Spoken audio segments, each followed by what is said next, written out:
Alobank dengan bangga mempersembahkan Festival Musik Internasional pertama di tahun ini. Alobank Festival 2022 menghadirkan penampilan deretan musisi ternama. Hadir 20 sampai 22 Mei 2022.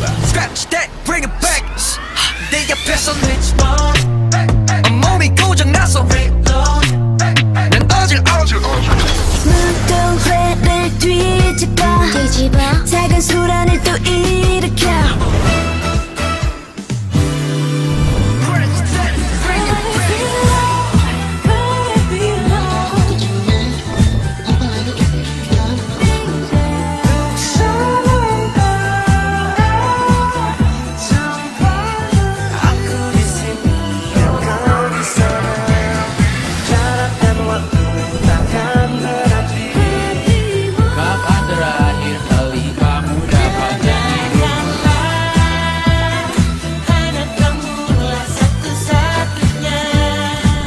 Jangan lewatkan Food Bazaar, Beauty, dan Travel Fair, dan masih banyak lagi.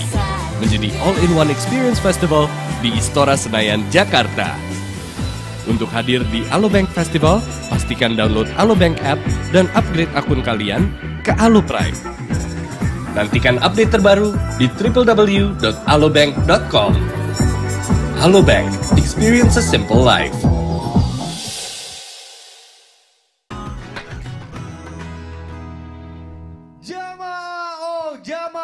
Alhamdulillah. Baik jamaah, masih di Islam itu indah, dan untuk jamaah yang baru bergabung hari ini kita sedang membahas tema meminta yang mendatangkan dosa. Subhanallah. Dari tadi banyak banget nih hal-hal yang kita sudah bahas, terutama hukum menurut Islam bagaimana sih meminta-minta itu, ternyata sudah jelas ya. Yang terbaik itu memberi, menerima, meminta, lalu di bawahnya lagi tuh meminta-minta, ya itu yang tidak disarankan, nauzubillah. Baik, Habib Usman, Afwan, tadi ada pertanyaan saya belum dijawab, katanya sekarang, soalnya bahaya tadi kata kalau dijawab karena waktunya udah mepet. Izin, kalau misalnya saya gitu ya, suka meminta sama Allah untuk dibalaskan dendam saya karena saya pernah disakiti sama orang lain gitu. Itu juga kan meminta gitu ya. Tapi ini menurut Islam boleh nggak sih kalau misalnya kita meminta untuk balas dendam gitu? Nah ini menarik nih. Mohon penjelasannya. Ya, Afwan Kang Mihdad, Silakan Habib Ustaz Usman. Maulana, Ustaz Syam. Bismillahirrahmanirrahim. Allahumma salli ala Sayyidina Muhammad wa ala ali Sayyidina Muhammad. Tidak boleh sembarangan di dalam meminta dan berdoa kepada Allah Subhanahu wa taala untuk satu keburukan. Karena doa baik aja belum tentu diterima. Kita doa baik nih, belum tentu diterima. Tapi kalau kita berdoa buruk, apakah diterima sama Allah? Belum tentu juga diterima. Ingat, ketika seorang manusia, siapapun mereka, ketika ada satu permasalahan, misalkan saya punya permasalahan sama Kang Mihdad. Betul, gimana ya kan? Wah, saya sakit hati sama Kang Mihdad. Kang Mihdad juga sakit hati sama saya. Sama-sama miskomunikasi ini berdua. Akhirnya apa? Saya doakan keburukan, Kang Mihdad mendoakan keburukan juga sama saya. Hancur gak dua-duanya? Kalau Allah kabulin. Iya. Dua-duanya dikabulin hancur. Oleh karena itu, ketika seseorang mempunyai satu permasalahan, belum tentu dikabulkan doanya oleh Allah Subhanahu wa taala. Urusan dikabulkan doanya adalah kehendak dan prerogatifnya Allah Subhanahu wa taala. Oleh karena itu, semua orang yang minta kepada Allah belum tentu juga dikabulkan.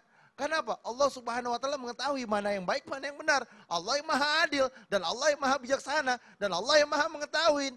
Kenapa? Innallaha bihkamil hakimin. Allah adalah hakim yang paling adil. Bihkamil hakimin. Kalau Allah udah paling hakim yang paling adil dan seadil-adilnya, oleh karena itu kita sebagai hambanya Allah Subhanahu wa taala, kita harus paham nih, hamba yang bertakwa nih. Oh, ini boleh kita lakukan, ini nggak boleh kita lakukan. Karena kalau Allah berkehendak dengan kehendaknya terjadi. Kalau Allah tidak mau berkehendak dengan kehendaknya nggak akan terjadi. Karena hak prerogatifnya Allah Subhanahu wa taala. Hamba boleh meminta, hamba boleh memohon, belum tentu juga dikabulkan oleh Allah, apalagi yang buruk. Tetapi ketika seseorang manusia, ketika dia dizolimin, maka doa orang yang terzolimi itu dikabulkan oleh Allah Subhanahu wa taala. Tapi manusia yang pintar, manusia yang hebat, manusia yang mengerti dengan keilmuannya, kalau dia mau membalasnya, ya kan? Dia mau membalas nih, cuman segitu doang balasannya. Kalau misalkan dia nyakitin ini itu cuman segitu doang, nggak terjadi hal yang lebih. Tapi kalau kita serahkan kepada Allah Subhanahu wa taala, kita meminta kepada Allah Subhanahu wa taala, biar Allah yang mengaturnya. Kalau Allah sudah mengatur dengan kehendaknya, maka bisa terjadi seperti ini, itu dan lain sebagainya. Tapi hamba yang lebih hebat lagi adalah di mana mereka mempunyai satu permasalahan, dia dizolimin, benar-benar dizolimin, dia angkat tangan minta kepada Allah. Ya Allah, hamba dizalimin. Hamba gak mau zalimin orang itu lagi ya Allah. Hamba maafkan, hamba ikhlas ya Allah. Mungkin ini nasib yang hamba dapat ya Allah. Takdir yang hamba dapat. Tetapi hamba meminta kepadamu ya Allah. Ya Allah, masalah saya masih banyak ya Allah. Rezeki saya susah, atau saya masih punya penyakit, sembuhkanlah penyakit saya ya Allah. Berikan rezeki yang banyak ya Allah. Berikan keberkahan dalam rumah tangga saya ya Allah. Angkat derajat saya ya Allah. Dengan kehendak dan ridhomu ya Allah. Jadi hamba yang bertakwa. Dan berdoa lagi sama Allah subhanahu wa ta'ala apa? Agar keselamatan, keberkahan. Istrinya jadi istri yang soleha, suami yang soleh. Anaknya menjadi anak yang soleh, soleha. Inilah hambanya Allah subhanahu wa ta'ala yang hebat. Berdoa untuk kebaikannya. Karena doa orang yang terzalimin dikabulkan sama Allah subhanahu wa ta'ala. Manfaatkan doa tersebut. Waduh, Masya Allah. Jadi katanya doa orang-orang yang terzolimi itu katanya akan menggetarkan tiang-tiang arsy. Jadi nggak akan didiemin sama Allah ya, Allah juga pasti akan menolong. Karena kalau kita yang balas mah cuma segitu doang ya Habib ya? Segitu doang. Masya Allah. Baik Habib, terima kasih penjelasannya. Selanjutnya saya mau ke Ustadz Maulana nih. Ustadz Maulana, Afwan. Berarti Allah itu sangat membenci orang-orang yang suka meminta-minta gitu ya? Allah tidak suka sama orang yang meminta. Tidak suka ya. Nah, tapi katanya, kalau memintanya kepada Allah aman. Nah ini dia nih makanya. Tapi katanya ada juga meminta yang tidak membawa kita ke dalam dosa. Nah saya jadi pengen tahu nih, ini kira-kira apa nih? Mohon penjelasannya Ustadz Maulana nih, silakan. Baik, makasih banyak. Pertanyaannya Mikdad ini halus. Gimana Ustadz? Halus. Ada nggak meminta-minta yang tidak mendatangkan dosa? Betul. Izin Habib dan Ustaz. Meminta yang seperti apakah yang tidak membawa dosa? Atau dengan kata lain meminta yang diperbolehkan? Atau dengan kata lain yang beralasan? Atau yang diperbolehkan dalam syariat? Nah, itu. Betul. Maka cuma 3 yang diperbolehkan. Yang pertama, seorang yang ada utangnya. Ia boleh meminta sampai ia melunasinya. Jadi makanya mereka yang punya utang itu atau orang yang tergantung utang itu mohon maaf tanpa menggurui, karena berutang itu hukumnya boleh. Bahkan mereka mendapatkan ibaratnya hak untuk menerima zakat. Hak untuk menerima zakat. Tapi berutang yang bagaimana dulu? Ya, ada juga memang berutang, memang udah jadi kebiasaan. Berutang yang dimaksud di sini yang betul-betul karena dalam keadaan kepepet.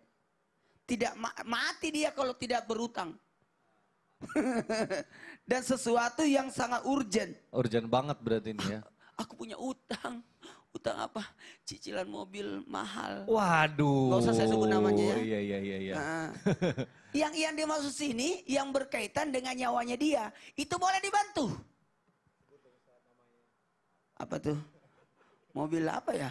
Apa tuh? Mobil. Ya, mobil sport. Sport. Ya. Oh, kalau mobil-mobil yang biasa, aduh, tapi tunggu dulu. Sampai lunasnya utangnya baru tidak boleh lagi.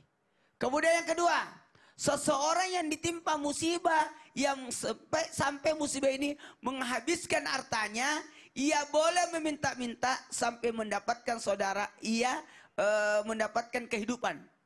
Lepaslah musibah itu. Jadi kadang-kala pernah kejadian bencana alam, nah, itu ada kotak-kotak itu diperbolehkan itu. Tapi sampai kalau sudah selesai bencananya, sudah selesai, sudah bisa maafkan kembali, ya kau boleh lagi. Enak ternyata ya.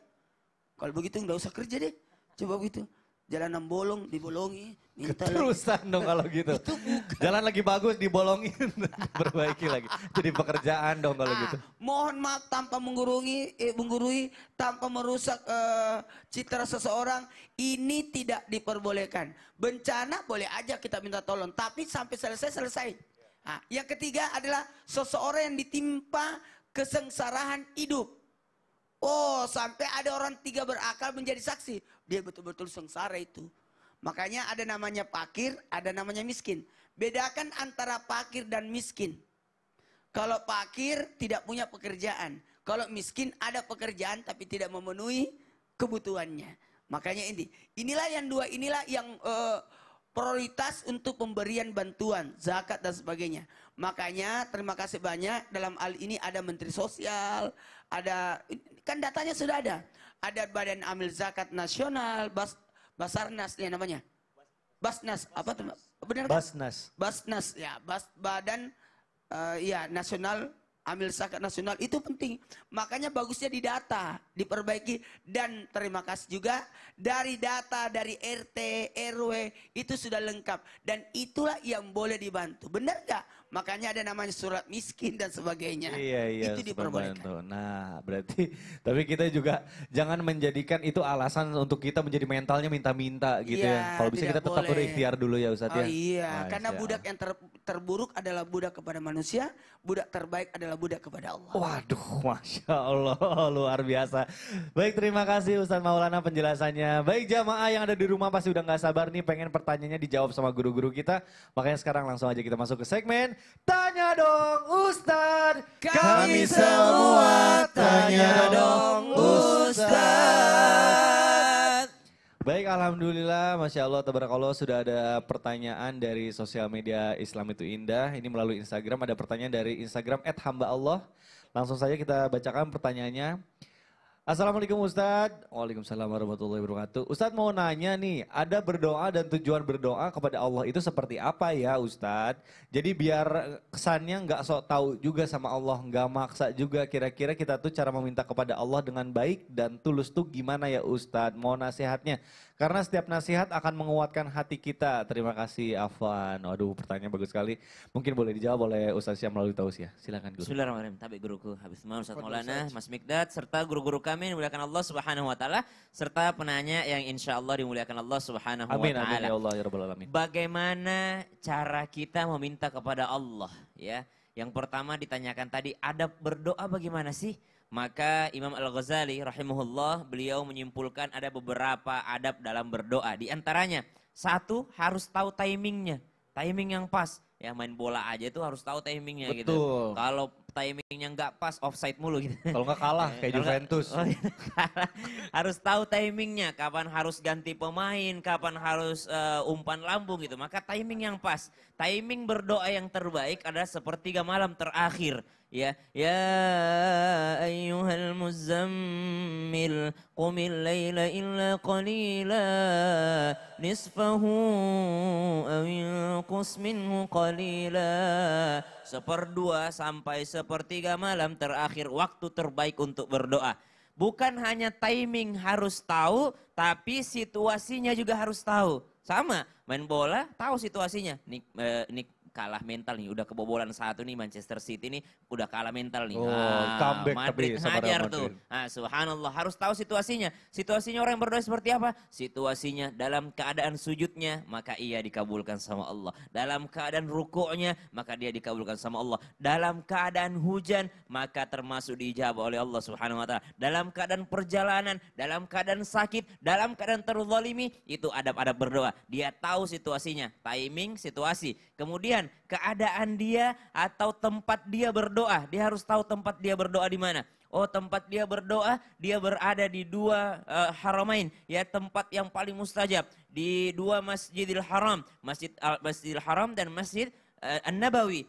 Dan juga dia tahu tempatnya, dia berada di Multazam, dia berada di Hijr Ismail, dia berada di Raudhah, ya, di antara makam baginda Nabi SAW. Maka dia tahu tempatnya. Lalu dia tahu tempatnya dan menghadap kemana. Maka adabnya adalah menghadap kiblat. Dan setelah berdoa dia mengangkat tangannya, ya, ketika berdoa mengangkat tangan sambil menyatukan tangannya, kemudian seakan-akan menengadahkan air dari atas lalu mengusap wajahnya, mengusap seluruh tubuhnya. Maka itu adalah adab berdoa bagi si yang berdoa tadi. Kemudian adabnya apa lagi? Memulai dengan pujian kepada Allah Subhanahu wa taala. Jadi kalau minta itu jangan langsung, ya Allah saya pengen ini. Enggak, tapi mulai dulu, puji dulu Allah Subhanahu wa taala. Alhamdulillahirabbil alamin. Setelah itu apa? Menyebut-nyebut yang disukai oleh Allah Subhanahu wa taala. Yang paling disukai Allah Subhanahu wa taala di dunia ini adalah baginda Nabi sallallahu alaihi wasallam. Maka setelah memuji Allah, bersolawat kepada baginda Nabi SAW, baru memohon. Lalu tutup lagi dengan solawat dan pujian kepada Allah Subhanahu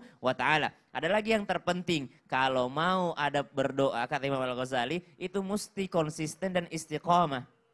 Namanya orang berdoa kan meminta. Nggak mungkin kita minta pertama kali langsung dikasih gitu ya. Allah juga pengen lihat nih orang istiqomah minta nih. Jangan pertama kali minta, jangan jadikan Allah seperti online shop.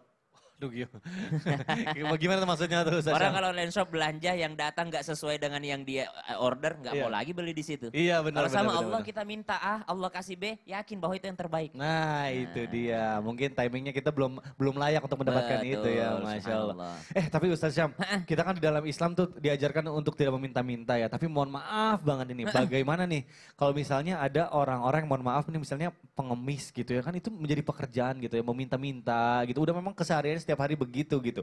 Nah itu justru membawa dosa nggak sih? Malah bahkan ada yang bangga juga nih gua mah pengemis juga tetap aja cantik, gua mah pengemis juga ganteng gitu. Gimana tuh? Astagfirullah, gimana kalau udah kayak gini? Lah kok malah gimana sih? Aduh. Mohon dijawab dong. Aduh ini Ustaz Syam aja malah nggak bisa jawab. Pokoknya mungkin ini Ustaz Syam lagi cari dulu jawabannya ya. Jamaah jangan kemana-mana. Mungkin nanti kita akan kembali setelah yang satu ini. Tetap di Islam Tidak. Jamaah, oh jamaah. Alhamdulillah. Udah kalau udah kayak gitu gimana?